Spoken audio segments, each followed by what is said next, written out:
Hi hello வணக்கம். இது உங்கள் சிவி ஸோன்னு சொல்லணும். எப்படி இருக்கீங்க? இப்போ பார்த்தீங்கன்னா விக்ரம் அண்ட் கனி வந்துட்டு சாண்ட்ராவை பற்றி ரொம்ப கேவலமாக பேய் மாதிரி இருக்காங்களாம். சாண்ட்ரா அவங்க நடக்கிறது பேய் மாதிரி இது பண்ணுறாங்களாம். அதை இமிட்டேட் பண்ணி ஒரு சில விஷயங்களாம் சாண்ட்ராவை பார்த்து பயப்படுற மாதிரி ஒரு சில விஷயங்கள்லாம் பேசியிருக்காங்க. அதை பற்றி பார்க்கலாம். அதுக்கு முன்னாடி பார்க்குற எல்லாரும் நம்மளோட சேனலை சப்ஸ்கிரைப் பண்ணிட்டு பாருங்கள், லைக் பண்ணுங்கள், கமெண்ட் பண்ணுங்கள், ஷேர் பண்ணுங்கள். நிறைய பேர் நல்ல ஆதரவு கொடுக்குறீங்க, ரொம்ப ரொம்ப நன்றி. நிறைய சிஸ்டர்ஸ், நிறைய பிரதர்ஸ், நிறைய பேர் சொல்கிறீங்க, ரொம்ப ரொம்ப நன்றி. அதேமாதிரி யூடியூப் சேனல் நிறைய பேர் சின்ன சின்ன யூடியூப் சேனலாக வச்சுருக்கீங்க. நானும் சின்ன யூடியூப் சேனல் தான். சின்னது சொல்லி தப்பாக நினைக்க வேண்டாம். கம்மியான குறைவான சப்ஸ்கிரைப் வச்சுருக்கவங்களாம் என்கிட்ட சொல்கிறாங்க, கமெண்ட்ஸ் பண்ணுறாங்க, அண்ணன் என் யூடியூப் சேனல் பற்றி சொல்லுங்கன்னு. கிட்டத்தட்ட அந்த மாதிரி எனக்கு டெய்லியும் வர கமெண்ட்ஸ் மட்டும் தனியாக பார்த்தீங்கன்னா ஒரு 500க்கு மேலே வருது. டெய்லியும் இல்லை, மொத்தமாக வந்தது. அப்போ நான் சொல்லவும் முடியாது. அப்போ ஒருத்தர் சொல்லிட்டு ஒருத்தவங்க சொல்லாமல் போயிட்டுனா உங்களுக்கும் கஷ்டமாயிடும், மன கஷ்டமாயிடும். பார்த்தீங்கன்னா என்ன சொல்லலைன்னு. அதனால தான் நான் யாரையுமே சொல்கிறதில்ல.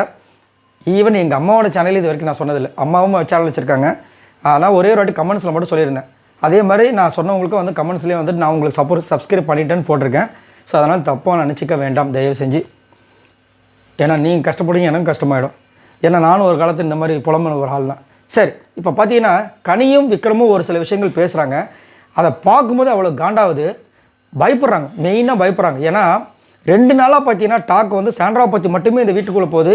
வெளியில் ப்ரொமோவும் பார்த்தீங்கன்னா சாண்ட்ரா பற்றி மட்டும்தான் போகுது. நேற்று ஃபுல்லாக பார்த்தீங்கன்னா first promo, second promo, third promo எல்லாமே சாண்ட்ரா. வெளியில் 1008 விமர்சனங்கள் போகட்டும், பட் எப்படி போயிட்டு பாருங்க வீட்டுக்குள்ளே. அதேமாதிரி இப்பயும் பாருங்கள், காலையில் எனக்கு தெரிஞ்சு சாண்ட்ராவோட விஷயங்கள் தான் வந்துச்சு. சரிங்களா? சாண்ட்ராவை அமைத்து பேசக்கூடிய விஷயங்கள் திவ்யாவை பற்றி. ஸோ இப்போ என்னென்னா இவங்க நடந்து போகிறாங்க, இவங்க அப்படி ஒரு லுக் விட்றாங்க. அந்த நேரத்தில் ஏதோ கமெண்ட் பாஸ் பண்ணுறாரு, சைலண்ட்டாக பாஸ் பண்ணுறாரு. இதெல்லாம் குசுல வராது, நோட் பண்ணிக்கோங்க மக்களே. விக்ரம் ஏதோ சொல்கிறாரு, உடனே அப்படி பார்க்குறாங்க. பார்க்குற பார்வையில் அப்படி பார்க்குறாங்க. அவங்க பாட்டுக்கு போகிறாங்க. அப்படியே வர்றப்பா நம்ம சாண்ட்ரா போவாங்கள மாதிரி போகிறாங்க. அதை அவங்க போனோன்னே இவங்க காமிக்கிறாங்க. ஏதோ பேய் படத்தில் நடந்து வர மாதிரி இருக்கும் சாண்ட்ரா பண்ணுற விஷயங்கள் இவங்களுக்கு. சூப்பர் இல்லை? அதுக்கப்புறமா விக்ரம் என்ன சொல்கிறாருன்னா, நீங்கள் இதை ஒன்று கவனிச்சிங்களா, இவங்க கேம் ஒன்று புரியுது அவங்களுக்கு. இந்த 2 நாளாக நம்ம வேறு யாரை பற்றி பேசலை, சாண்ட்ராவை பற்றி மட்டும் தான் பேசிகிட்ருக்கோம். இது நமக்கு எதிராகவும் மாறதுக்கு வாய்ப்பு இருக்குது அப்படின்ற மாதிரி பயப்படுறாப்புல. அப்போ இவங்க என்ன சொல்கிறாங்கன்னா, இல்லை எனக்கு முன்னாடியெல்லாம் கோவம் வரும், இவங்களை பார்த்தா டென்ஷன் ஆகும், ஆனால் இப்போ கொஞ்சம் பாவமாகவும் இருக்குது அப்படின்ற மாதிரியும் சொல்கிறாங்க. அதுக்கப்புறம் எனக்கு தெரிஞ்ச எல்லாருமே ஒஸ்ட் பர்ஃபார்மன்ஸில் இவங்களை போட வாய்ப்பு இருக்குதுன்னு இவங்களே பேசிக்கிறாங்கன்னா அப்போ இந்த அன்புக்கங்க இருக்கவங்களே இவங்கள தான் போடுவாங்கன்றது ஊர்ஜிதமாயிடுச்சு. ஏன்னா குரூப்போட தலைவர்கள் 2 பேருமே பேசுனாங்கன்னா அப்போ அதான் நடக்கும். புரியுதுங்களா? இப்போ பார்த்தீங்கன்னா சபரியெல்லாம் மெயின் கிடையாது. இந்த அன்புக்கங்கோட குரூப்பில் மெயினே பார்த்தீங்கன்னா இவங்க 2 பேர் தான். இவங்க 2 பேரும் டெசிஷனை சும்மா கண்ணை காமிச்சா மட்டும் போதும், சரசரன்னு போட்டுருவாங்க. அந்த மாதிரி தான் இருக்காங்க. ஏன்னா அவங்களுக்கு அது யூஸ் ஆகுது. இந்த குரூப் இவங்களுக்கு அகென்ஸ்டாக மாறலை. அப்போது அதில் இருக்கிற ஆதரி சுபிக்ஷாக்கெலாம் சந்தோஷமாக தானே இருக்குது. யாருமே குத்த முடியாதுல்ல ஃபஸ்ட்டு பர்ஃபார்மன்ஸில்.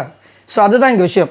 ஸோ அதை சொல்கிறாங்க. அதுக்கப்புறம் வெளியில் நம்மளை பற்றி என்ன சொன்னாலும் சரி, நம்ம கடமை நம்ம செஞ்சு தானே ஆகணுன்ற மாதிரி கனி ஒஸ்ட்டு பர்ஃபார்மன்ஸில். ஸோ சாண்ட்ரா ஒஸ்ட்டு பர்ஃபார்மன்ஸ் போடுறதுக்கு பிளானை போட்டாங்க விக்ரமும் சாண்ட்ராவும். அப்போ ஜெயில் கன்ஃபார்ம் நம்ம சாண்ட்ரா வரப்போகிறாங்க போல இருக்குது. அதே மாதிரி கேம்லேயும் அதே இன்னொன்று சொல்லிடுறாங்க. இப்போ நம்ம என்ன, இப்போ ஒஸ்ட்டு பர்ஃபார்மன்ஸ் சப்போஸ் கேட்டாங்கன்னா நம்மளும் திங்க் பண்ண வேண்டியது இருக்குல்ல. கேம்லேயும் ஒழுங்காக பண்ணலை, வீட்லேயும் ஒழுங்காக டாஸ்க் எதுவும் பண்ணலை. அதாவது வீட்லேயும் ஒழுங்காக இல்லாத ஆட்களாக தான் நம்ம பண்ண முடியும். இதுதான் நம்மளுடைய விஷயங்கள்.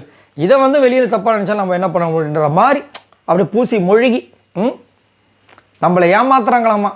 அதாவது இவங்களுக்கு 2 பேரும் முடிவு பண்ணாங்க சாண்ட்ரா தான் ஒஸ்ட்டு பர்ஃபார்மன்ஸில் போட போகிறாங்கன்னு. ஆக்சுவலாக நேற்று நைட்டு எல்லாருமே வெளியே படுக்கும்போது எனக்கு தோணுச்சு. ஏன்னா இவங்க ஒருத்தர் வெளியே போய் படுக்கிறது நம்மளுக்கு பிரச்சனையாகும். இதே இவங்க ஒருத்தருக்காக நம்ம எல்லாருமே வெளியே படுத்தா எப்படி வேற மாதிரி இருக்கும்ல. அதுக்கு இது அப்படின்ற மாதிரி ஒரு பிளானை போடும்போது தெரிஞ்சிச்சு இவங்களோட விஷயங்கள் எல்லாமே. சரிங்களா? ஏன்னா எந்த சீசனில் இந்த மாதிரிலாம் நடந்ததே கிடையாது.